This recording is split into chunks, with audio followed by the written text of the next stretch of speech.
Elon Musk, the newly proclaimed trillionaire we need to all remember, was deeply in the Epstein files. And I'm not just talking about being spoken about. There were actually communications, over 1,000 of them, between Elon Musk and Jeffrey Epstein. And we're not just talking about meeting up for a coffee. Today we're gonna dive in and look at all of the files and take a look and see if Elon Musk is actually as innocent as he says he is. I'm drinking my morning coffee. Let me know what you're drinking, and thank you guys for subscribing. Now let's dive in. The U.S. Department of Justice have now released over 3 million new documents related to the Epstein investigation. Unfortunately for Elon Musk, his name was found over 1,000 times in the files, which is making him crash out on Twitter. Despite Elon's long history of stating he only met Epstein once for 30 minutes, the new files reveal them talking from 2012 to 2014, including Elon talking about visiting Little St. James Island, with emails showing him asking about the wildest party dates, and Epstein doing business with Elon's company Solar City. Elon continues to maintain he did nothing wrong and never visited the island.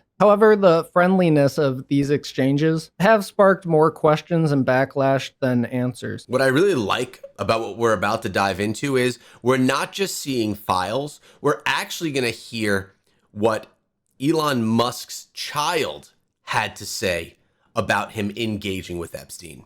That's the interesting part. The connection between Epstein and Elon goes back to September 24th, 2012, when Epstein emailed Nicholas Pritzker. Tell Elon that the blonde that walked with me is a friend of his mother's that tried to set her up with him. Her name is Yevka Sturm. Apparently this is a real person and not an Epstein typo. Nicholas Pritzker writes back, "Whoa, Elon is doing great as you saw. Thanks for another mind-bending time." They added an Elon who wrote, "That was indeed a very enjoyable conversation," with Epstein replying, "Hopefully the first of many. Sorry for all the typos." As you know, Epstein's always trying to bring more powerful people into his network, people that he can then blackmail or be able to utilize to benefit him in some way. The conversations continued in October 2012, when Epstein reached out to see if Elon's company Solar City could electrify his private Caribbean island and New Mexico ranch. He then forwarded the request to his cousin Peter Rive, founder of Solar City. Notably, at this point, Jeffrey Epstein was a well-known convicted sex offender in Florida for the past 4 years since 2008. A week later, Epstein initiated another exchange of emails, writing to Elon, "Saw your brother. He seems very happy. Do you know your Europe plans yet?" Now, I will say it's not a crime to associate or have conversations with a ex-offender.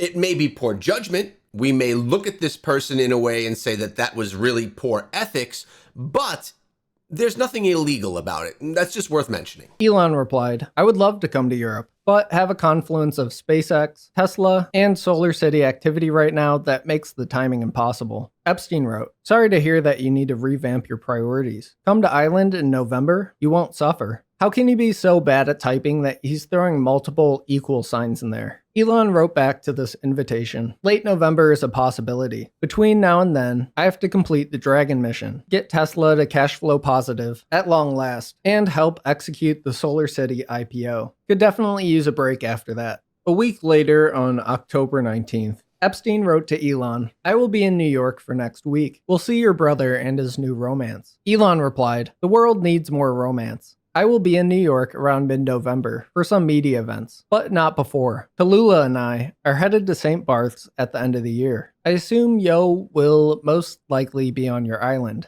Elon is such a loser. He's trying to mirror Epstein's awful typos exactly just to look cooler. Epstein replied to him, "An easy but correct assumption." It's true. There's no way that you type an equal sign when you're trying to type a U. They're not even near each other on the keyboard. "We will catch up either in New York, or I will send a heli to St. Bart for you, 45 minutes away." Elon asked, "What's a good time to come over?" "Between December 23 and 30. Epstein said, "Probably after Xmas Day. Any day. Let's choose a sunny one. Glad you are coming." Elon confirms, "Let's aim for December 28, 29, or 30. Looking forward to it." All right, so it's clear that they were definitely planning. Musk was definitely planning to go.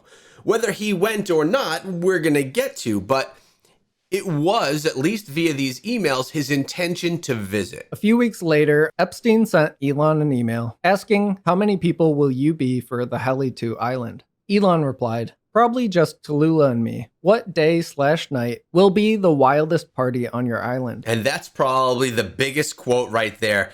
The wildest party on your island. So it's clear that he knows that partying is going on this island. I'm curious, does he know what these parties are actually like? I'd like to point out, Elon is doing this from his SpaceX work email. How That's crazy. absolutely insane does he have to be to ask a convicted sex trafficking criminal for his wildest pet island party dates on his work email? The party discussion continued on Christmas Eve, when Epstein messaged Elon saying, "You are welcome to stay or just come for the day. Plenty of room. I will send Heli to get you." Elon responded, "Do you have any parties planned? I've been working to the edge of sanity this year, and so, once my kids head home after Christmas, I really want to hit the party scene in St. Bart's or elsewhere and let loose. The invitation is much appreciated, but a peaceful island experience is the opposite of what I'm looking for." Making it clear that he's not looking for a relaxing, let's lay on the beach and just chill type experience.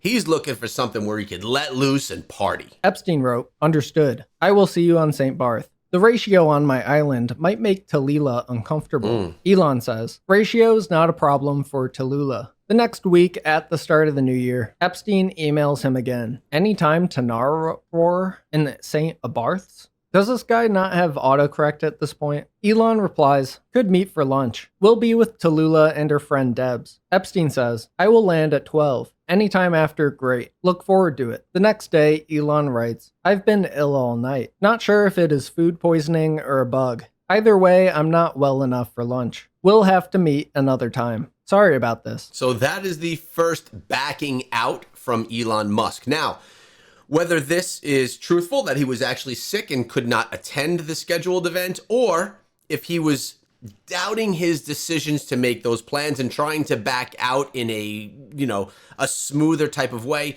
only one person knows that, and that's Elon. Epstein responds, "I understand." 1 month after this, in February 2013, SpaceX employee Leslie Groff emails Epstein confirming his lunch with Elon at SpaceX in California on Monday, February 25th. The day after this meeting, Epstein writes to Elon, "Thanks for the tour. You would have had fun at Xmas." Elon replies, "I see," smiley face. Less than 2 weeks later, Epstein emailed Elon following a successful SpaceX launch, saying, "Congratulations. Now it's time for fun." Elon writes back, "Thanks. Now I need to focus on Tesla. Hopefully we'll have that sorted out in a few months." Now, I have to say, it does seem like Elon Musk is trying to put off Epstein. He didn't say anything that was like, yes, let's go do what we missed out on. He's saying that he needs to focus on one of his other tasks, and maybe in a few months. So he very well could be kind of putting him off. Shocker, 13 years later, and it's still not sorted out. Epstein replies, "Will you take a break? April?" And Elon says, "It is 3 a.m. in California, and I'm still working on Tesla and SpaceX email. We'll hit the sack shortly, but be up at 7 for a call. April should be better, but it depends on how well Q1 goes." Well, the next month in April, Epstein reached out again asking, "Are you coming to the East Coast?" Elon responds, "No firm plans." Epstein writes, April 23, "You are welcome to come to dinner with Woody Allen and crowd at my house. It will be fun." Elon says, "Thanks. I might be in town for the time 100. Not sure yet." Epstein adds, "Great. Last minute is always okay. In town is the former Israeli defense minister, Ehud Barak. I think you would enjoy him." First, hilarious way to write this demon's name. Second, Woody Allen, Ehud Barak. We already know what's going to be going on at this event with those two names in this email. Epstein and Elon? That's a blunt rotation from hell. A few months after this, on September 11th, 2013, Epstein invited Elon to visit New York again, saying, "Any plans for New Year's? The opening of the General Assembly has many interesting people coming to the house." Elon replied, "I run and lead product design / engineering for 2 complicated companies. Moreover, SpaceX is about to launch what is arguably the most advanced rocket in history. Flying to New York to see UN diplomats do nothing would be an unwise use of time." All right, so definitely feeling frustrated right here. I'm getting frustration kind of oozing out of this email from Elon, saying, basically telling Epstein that he's a super important guy and he doesn't have time for all of these parties. So he's definitely giving off the "I'm not interested" vibe. Epstein then says, "Do you think I'm R-worded? Just kidding. There's no one over 25, and all very cute." Ooh, okay. Let's go back over here for a second. He says there's no one over 25 and all very cute. What he's basically saying right here is that all of the girls that are going to be at this party are going to be young and attractive and maybe would interest Elon. So Epstein went a little bit more straightforward here, trying to say, look, this is the type of good time that you're going to have in not so many words, maybe hoping that it would then entice Elon a bit more. At the end of the year, just before Christmas on the 13th, Elon emailed Epstein saying, "We'll be in the BVI/St. Bart's area over the holidays. Is there a good time to visit?" He replies, "Any day, 1st through 8th. Play it by ear if you want. Always space for you." Elon writes, "Okay, probably the 1st then." Epstein responds 10 days later, "On Christmas. The 2 or 3 would be perfect. I will come and get you." Elon messages back, "I need to fly back to LA on the night of the 2nd. Then forgets to finish writing the rest of the sentence. He says in another email, "Actually, I could fly back early on the 3rd. We will be in St. Bart's. When should we head to your island on the 2nd? Epstein failed to respond by New Year's. So Elon had his SpaceX employee reach out, saying, "Just a reminder, Elon Musk was asking about coming to your island on January 2nd. It's actually surprising to me that Epstein dropped the ball on this. He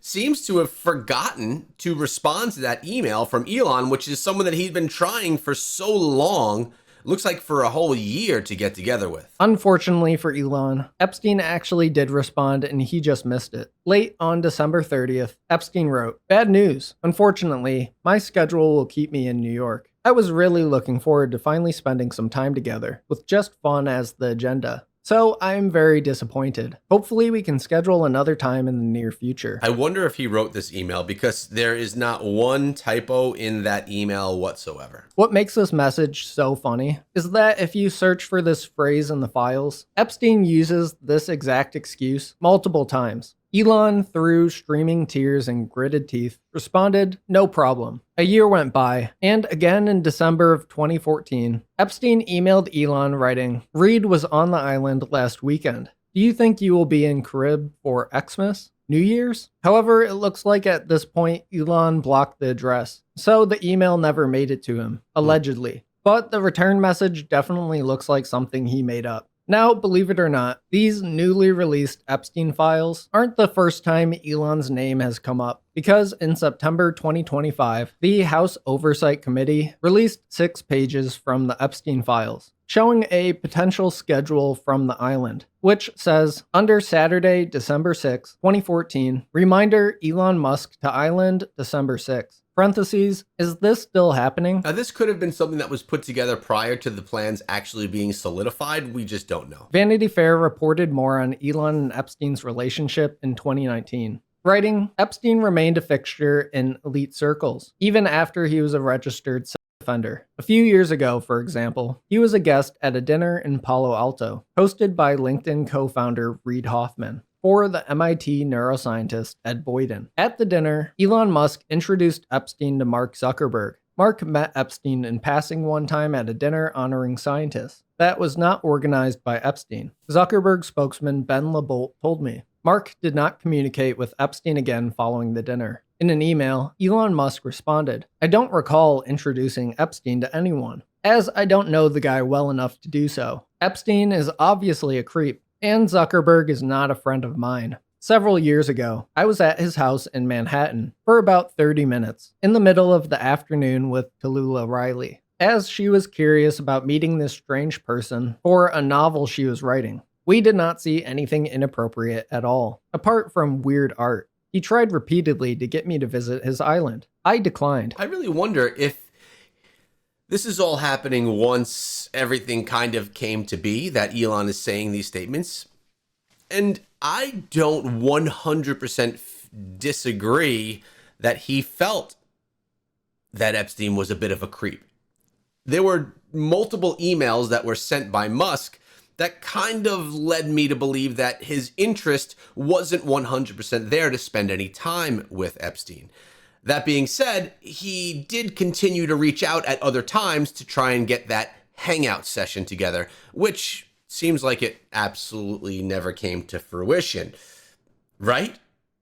Because, as I mentioned, one of his children does have something to say very soon. Less than 1 month after these reports on Epstein started picking up, on August 10th, 2019, Jeffrey Epstein died in New York by apparent suicide, and everyone definitely believed that story. In 2020, a photo of Elon with Ghislaine Maxwell started to circulate online. Elon responded on Twitter, "Don't know Ghislaine at all. She photobombed me once at a Vanity Fair party several years ago. Real question is why VF invited her in the first place."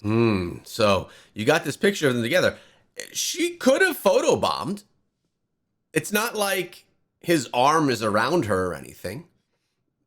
But they also could have been there together. The party in the photo seemed to take place in 2014. Elon Musk started to quiet down a little bit for the next 4 years as the Democrats took office.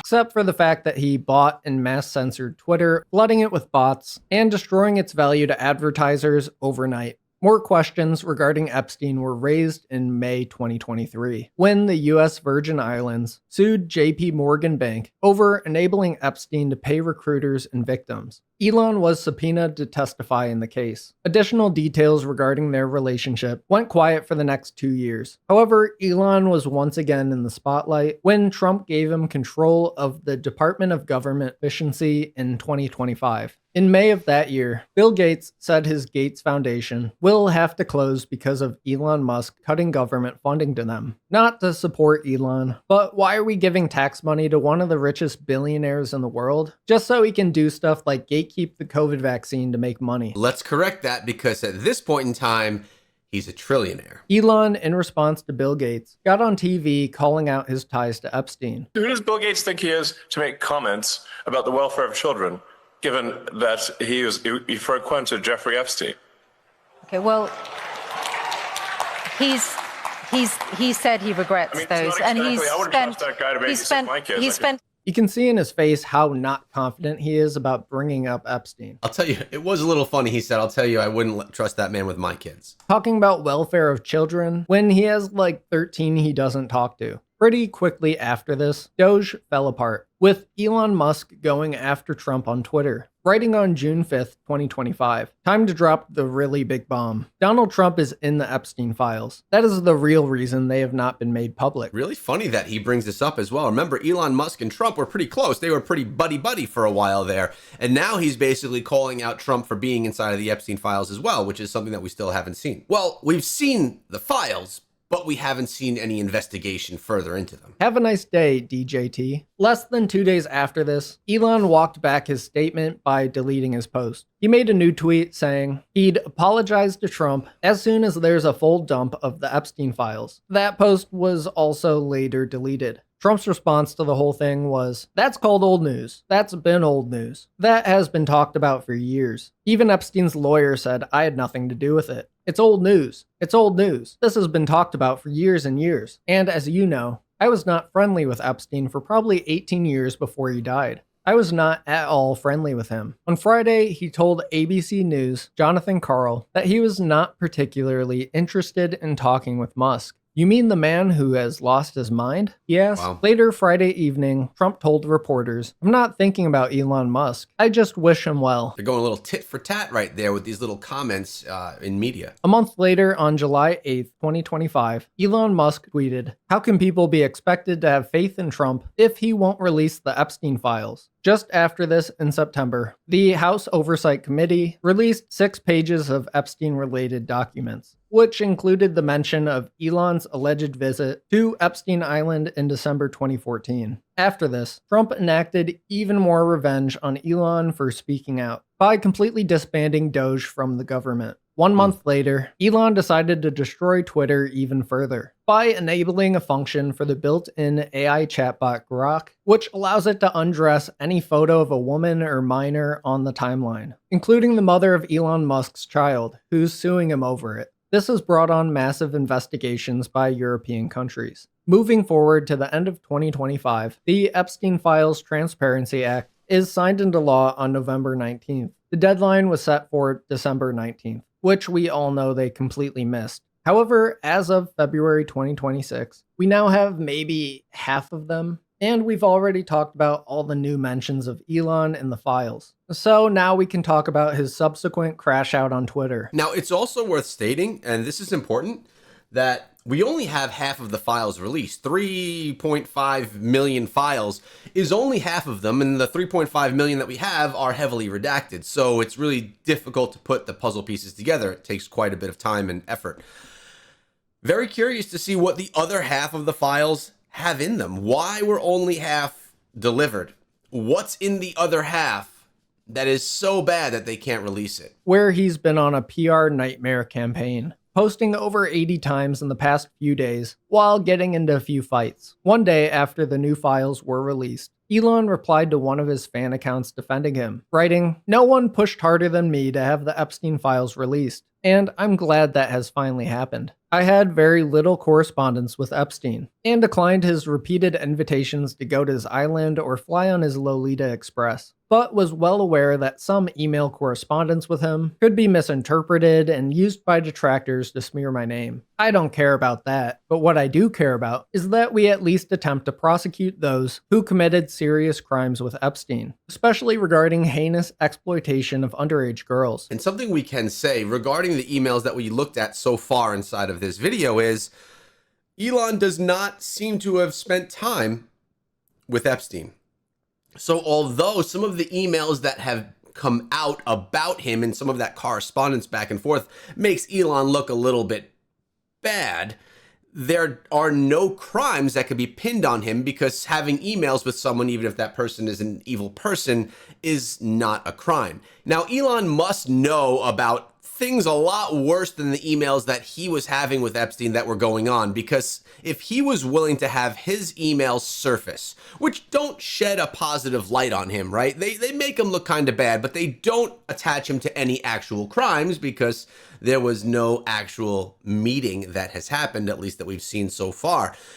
Knowing that other people that he may have associated with have much deeper connections with Epstein would make him say, okay, let's release the files, get these guys in trouble, because I know maybe people will look at me funny. I don't care how they look at me, but I didn't do any crimes. And there's nothing in the files that can attach me to any crimes because maybe he's confident that he didn't have any crimes on him. The next morning, Elon tweeted again in response to a fan account defending him, writing, "What matters is not release of some subset of the Epstein files, but rather the prosecution of those who committed heinous crimes with Epstein. When there is at least one arrest, some justice will have been done. If not, this is all performative. Nothing but a distraction." Going on to tweet multiple times, calling for arrests and investigations into the files. Elon also responded to the screenshot of the email where Epstein asked if he thought he was R-worded, saying, "There are a lot of fake emails flying around, but this one is real. It is easy to tell when something is written by me or fake. My writing style is clear." Elon is so stupid he actually admitted to the messages being real, all because he wanted to point out the way he writes emails. Yet another fan account defending Elon tweeted, "Back in the day, Elon Musk spent 3 days at SpaceX and 2 days at Tesla and weekends at home with his 5 sons and his wife. I don't think he had time to hang out with Epstein on the island." Elon replied to this, adding, "I worked most of the weekend too. Still do. Only left the Tesla engineering lab in Palo Alto a few hours ago." Somebody else wrote, "Legacy media is doing it again, manufacturing fake news and blasting it worldwide, claiming all the news stories on Elon's connection with Epstein were lies." Elon agreed, saying, "Legacy media lies relentlessly." He continued posting by again interacting with the unbiased journalist Doge Designer, who is wondering why others in the files won't call for prosecutions. Elon responded, "Because they are guilty." In an attempt to distract even more from his involvement in the files, Elon began to go after businessman Reid Hoffman, who he worked with at PayPal in the early 2000s. However, their relationship fell apart afterwards, with Hoffman being highly critical of Elon's management of Twitter. The reporting shows Peter Thiel sarcastically thanking Hoffman for funding lawsuits against Trump because they turned him into a martyr, thereby increasing his chances of re-election. Hoffman replied sarcastically, "Yeah, I wish I had made him an actual martyr." Elon reshared this quote, claiming, Reid Hoffman said in a public forum that he wished President Trump had been killed in the attempt. Elon continued posting, this is how I knew so long ago that Reid Hoffman went to Epstein's island. Honestly, this is all just a lot of back and forth internet arguing. Epstein used Reid being there to try to get me to go, not realizing it would have the opposite effect. If you remember earlier in the video, this email was supposedly blocked from being sent, so it's actually impossible for Elon to know about this at the time. However, Hoffman isn't the most innocent guy, being mentioned over 2,000 times in the files. Oh, yeah. And he's the co-founder of LinkedIn, so he's a really bad guy. This didn't keep him from having smoke for Elon on Twitter. He responded to Elon's post saying, give us a break. If you cared about the victims, as you say, you'd stop making false accusations to cover your ass and start using your $220 million of influence with President Trump to get justice for the victims. Instead, you're focused on comparing my visit, fundraising for MIT, to your begging to go to his island, which happened 2 years before the screenshot you shared, and helicoptering over to Epstein looking for the wildest party. You lied about this to everyone for over a decade. And now your excuse, it's disgusting by the way, is that you could get young girls without Epstein. Elon didn't have much of a response for that one. The most insane thing Elon posted was actually a response to some random grok reply. If I actually wanted to spend my time partying with young women, it would be trivial for me to do so, without the help of a creepy loser like Epstein. And I would still have 99% of my mind available to think about other things, but I don't. Insane, dude. He really said, if I did it. But with that, we're caught up on pretty much everything. Now here's a post over on Threads by Elon's daughter, giving us a little bit more context of where Elon actually had visited. And she says, I'm going to speak directly. Her name is Vivian Jenna Wilson. I'm going to speak directly instead of being vague and cryptic. I can confirm we were in St. Bart's at the time specified in the emails, and therefore I believe they are authentic. This has basically already been confirmed through his attempts to paint them as out of context. The Nile is a river in Egypt. I knew nothing about the emails previously, so I'm learning about everything at the same time as y'all. If there are any other information I learned I can corroborate, I will do. So it seems that Elon's daughter is placing Elon at St. Barth's at the time of a lot of these emails, which means potentially there was connection with Epstein. Were they there when Epstein was there, or was this at a separate time? Definitely leaves some curiosity, but we have a little bit more. So that's what she said. It's basically been confirmed. Literally, what the F is my life? LOL. History will remember your reaction to this moment. Life is strange. There was this boat ride from St. Vincent to St. Bart's. I remember from when I was little. We used to visit around the holidays. I remember the sea being so rough at night. So it does sound like there definitely was some visits there. Again, not connecting to a visit specifically with Epstein. So what do you guys think of Elon Musk, the newly proclaimed trillionaire? Was he guilty of anything, or was he just having emails with a very sketchy person? Let me know your thoughts down below, and make sure you dive deeper into the story by checking out this video.